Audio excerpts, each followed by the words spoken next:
Les additionneurs.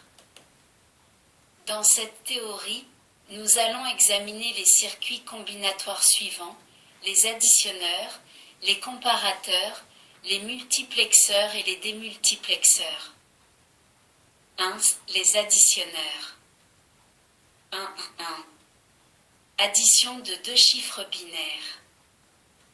Dans le système binaire, on peut représenter n'importe quel nombre, comme dans le système décimal, et l'on peut effectuer les 4 opérations arithmétiques élémentaires, addition, soustraction, multiplication et division. Comme nous le savons, les 3 dernières opérations peuvent être toutes ramenées à l'addition qui est donc la plus importante. Nous allons tout d'abord rappeler l'addition de deux nombres binaires de 1 bit. Nous obtenons les 4 sommes suivantes. 0 plus 0 égale 0. 0 plus 1 égale 1. 1 plus 0 égale 1. 1 plus 1 égale 10. Premier cas, les deux chiffres sont 0 et la somme est 0. Deuxième et troisième cas, un chiffre vaut 0, l'autre vaut 1, la somme vaut 1. Quatrième cas, les deux chiffres valent 1 et la somme vaut 10, égale 2 décimales. On remarque que dans les 3 premiers cas, il suffit d'un seul chiffre binaire ou bit pour indiquer le résultat. Dans le quatrième cas, il faut 2 chiffres, celui situé le plus à droite est le résultat, ici 0, et l'autre est la retenue, ici 1. La procédure décrite est la même que pour l'addition dans le système décimal. Elle diffère seulement par la quantité de chiffres mis en jeu, les 2 chiffres binaires contre les 10 décimaux. La figure 1 montre les additions des chiffres 0 et 1 relatives aux deux systèmes. Nous remarquons que les résultats sont les mêmes, bien que dans le système binaire, il faille tenir compte de la retenue pour exprimer le résultat de 1, 2. Circuit additionneur. Puisque nous connaissons les règles de l'addition binaire, nous allons voir à présent comment cette opération peut être réalisée par des circuits logiques. Il faut réaliser un circuit combinatoire, figure 2, dont les deux entrées A et B et les sorties S et C répondent à la table de vérité de la figure 1. On remarque que S est à l'état 1 si une seule des entrées est à l'état 1. Nous avons donc affaire à la fonction logique ou exclusif, soit S égale A ou exclusif B. D'autre part, on remarque que C est à l'état 1 uniquement dans le cas où A et B sont à l'état 1. On en déduit donc que C égale A et B. Le circuit qui effectue la somme de 2 bits peut être obtenu en associant une porte ou exclusif et une porte et comme le montre la figure 3. 1, 3. Addition de nombres binaires de plusieurs chiffres. Le circuit additionneur examiné précédemment est en mesure d'additionner entre deux nombres binaires d'un seul chiffre. Pour cette raison, il est appelé demi-additionneur. En effet, lorsque l'on doit additionner des nombres de plus d'un chiffre, il devient nécessaire de disposer de circuits qui tiennent compte de la retenue de la somme effectuée sur les chiffres de rang immédiatement inférieur. Pour comprendre cela, nous allons examiner comment on effectue l'addition de deux nombres décimaux, par exemple. Cette opération s'effectue par étapes successives. On additionne d'abord les chiffres de droite, puis les suivants en ajoutant l'éventuelle retenue. Dans un premier temps, on fait l'addition de 4 et 8, dont la somme est 12, on écrit le résultat 2 et on retient 1. Dans l'étape suivante, on doit faire une addition de 3 chiffres, parce qu'on doit tenir compte de la retenue, ici 1. La somme de 7 et 5, plus la retenue 1, donne 13, on écrit donc 3, et on retient 1. La dernière étape est semblable à la précédente, la somme 8 est cependant sans retenue. La même procédure s'applique aussi aux nombres binaires. Il faut donc réaliser un circuit qui puisse additionner les deux chiffres de même rang d'un nombre binaire avec la retenue de l'étage précédent, soit 3 chiffres binaires. L'additionneur complet dispose donc de 3 entrées, 2 pour les termes et 1 pour la retenue. Soit à effectuer la somme des deux nombres binaires de 8 bits suivants, ce qui donne en code décimal. On part de la dernière position à droite, où se trouve 2, 1. On effectue la somme de ces deux chiffres selon la table de la figure 1, ce qui donne comme résultat 0 et comme retenue 1. À l'étape suivante, on doit additionner 3 chiffres, alors que la table de la figure 1 se limite à la somme de 2 chiffres. Nous allons donc construire une table indiquant la somme de 3 chiffres. Avec 3 chiffres, il y a 8 possibilités qui vont de 0 plus 0 plus 0 à 1 plus 1 plus 1. Pour chacune de ces possibilités, il est facile de relever la somme. Par exemple, 0 plus 0 plus 0 égale 0, résultat 0, retenue 0. 0 plus 1 égale 2 décimales égale 10, résultat 0, retenue 1. 1 plus 1 égale 3 décimales égale 11, résultat 1, retenue 1. La table de la figure 4 résume toutes les combinaisons possibles. Dans cette table, A, I et B, I sont les termes de rang, C, I est la retenue relative à la somme de A, I et B, I, CI plus 1 est la retenue relative à la somme de A, I, B, I et CI. SI est le résultat de la somme A, I, B, I et CI. Revenons maintenant à la somme prise en exemple. En utilisant la table de la figure 4, on obtient pour les termes de rang 2.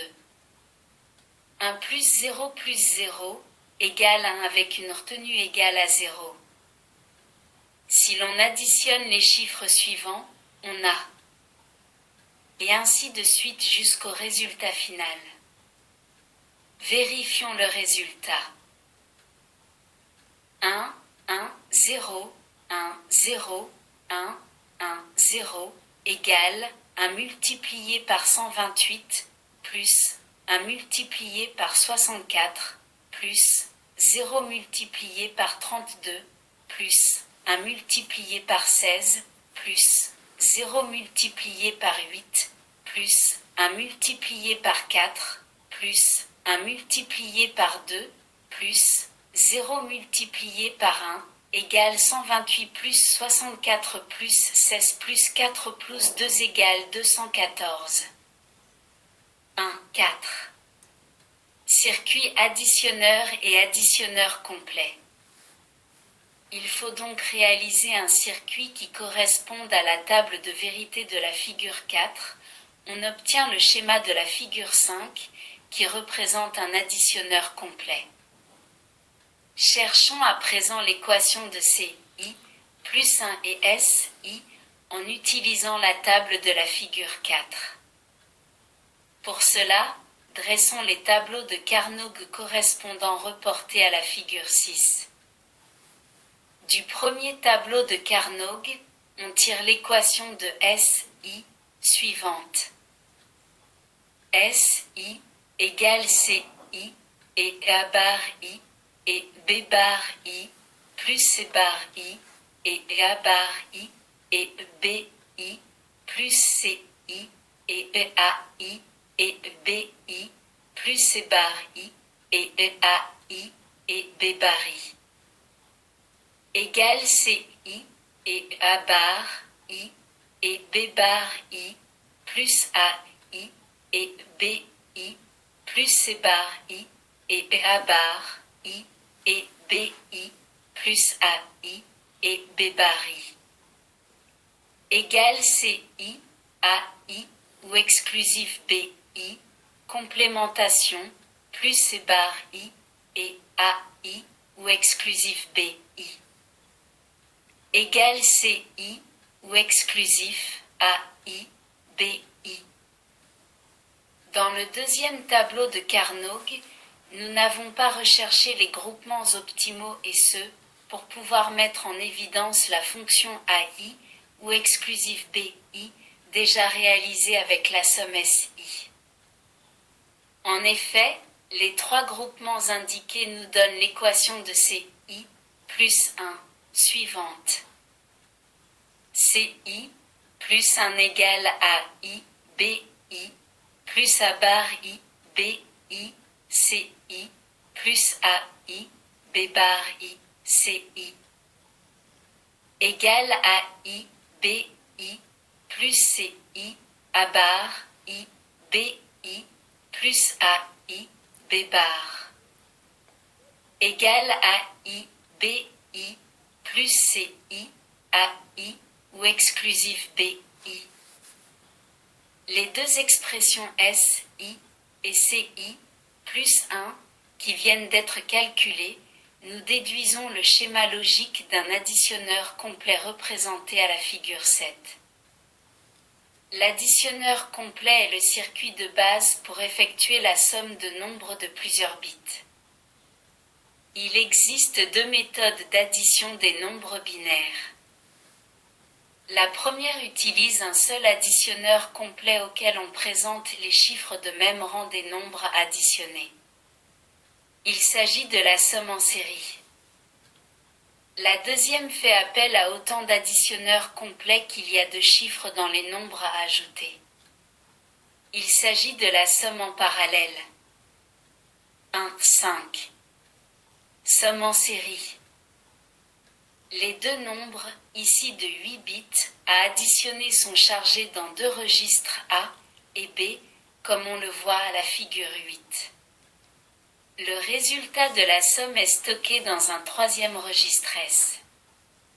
Il faut aussi disposer d'une bascule synchrone de type D, qui sert à mémoriser la retenue de la somme partielle précédente. Les trois registres et la bascule sont commandés par le même signal d'horloge qui synchronise toute l'opération. Le fonctionnement du circuit est le suivant. Au début, la bascule doit être mise à 0 en activant l'entrée clear. Par contre, les trois registres n'ont pas besoin d'être remis à 0. Les deux termes de la somme sont chargés dans les registres A et B, avec une première impulsion d'horloge.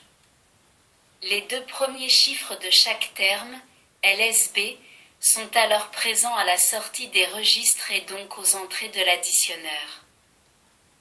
Ainsi, on trouve à la sortie SI le premier résultat partiel et à la sortie CI, plus 1, la première tenue. La situation est celle qui apparaît à la figure 9, où l'on additionne les deux nombres de l'exemple précédent. La deuxième impulsion d'horloge produit l'effet suivant. Le premier résultat partiel est stocké dans le premier étage du registre S. La première tenue est mémorisée par la bascule. Les contenus des registres A et B se décalent d'un étage vers la droite. Ainsi, les chiffres de poids immédiatement supérieurs se présentent aux entrées du sommateur. Nous nous trouvons alors dans la situation de la figure 10. La bascule est désormais symbolisée par un carré à l'intérieur duquel est inscrit son état. La donnée présente sur l'entrée série des registres est sans importance. L'addition se déroule de façon identique pour les chiffres suivants. Après 9 impulsions d'horloge, une pour le chargement de A et B et 8 pour effectuer la somme, le résultat de la somme se trouve stocké dans le registre S, tandis que la sortie de la bascule indique la retenue. Nous nous trouvons dans la situation de la figure 11. L'addition prise en exemple a pour tenue finale 0, ce qui signifie que le résultat 1101,010 est juste. Si la bascule est à l'état 1, cela signifie que la dernière somme a donné lieu à une retenue de 1. On dépasse ainsi la capacité du circuit, cela est désigné par le terme anglais overflow qui signifie déborder. Il y a overflow lorsque le nombre qui est le résultat de la somme a plus de bits que ceux qui peuvent être contenus dans le registre, dans notre cas 8. Avec 8 bits, le nombre le plus élevé que l'on peut représenter est 1111 binaire égale 255 décimales. Avec des registres à 8 bits, on peut donc additionner les nombres compris entre 0 et 255, exprimés en code décimal, mais le résultat de leur somme ne doit pas lui-même dépasser 255. Dans le cas contraire, on obtiendrait un résultat qui, pour être stocké, nécessiterait un registre de 9 bits. En utilisant un ordinateur ou un circuit sommateur, il est toujours nécessaire de faire attention à ne jamais en dépasser la capacité. L'overflow donne des résultats erronés. Supposons que l'on effectue la somme suivante. Le dernier chiffre à gauche du résultat ne trouvant pas de place dans le registre S est perdu. Le résultat qui est indiqué par le contenu de S est 0,100,000, ce qui équivaut à 64 en code décimal et non 320 qui est le vrai résultat. Pour savoir s'il y a dépassement, il suffit d'examiner l'état de la bascule à la fin de l'addition. Si elle est à l'état 0, le résultat est juste. Par contre, si elle est à l'état 1, cela indique qu'il y a eu une retenue de 1 lors de la dernière addition et que l'on a dépassé la capacité du circuit. On peut faire l'économie du registre S en rebouclant la sortie S de l'additionneur sur l'entrée série du registre A ou B. Si l'on relie par exemple la sortie S à l'entrée série du registre A, comme illustré à la figure 12, le résultat de l'addition apparaîtra dans le registre A. En effet, à chaque impulsion d'horloge, le résultat partiel de chaque somme se trouve décalé dans le registre A. La méthode de la somme en série est la plus proche de notre façon usuelle d'effectuer des additions. On additionne un chiffre à la fois en partant de celui de plus faible poids. Toutefois, elle est plutôt lente parce qu'elle requiert autant d'impulsions d'horloge qu'il y a de chiffres à additionner. Pour plus de rapidité, on fait appel à la méthode de la somme en parallèle où tous les chiffres sont additionnés simultanément. Selon le mode de calcul de la retenue, on distingue la somme en parallèle avec retenue série et la somme en parallèle avec retenue anticipée.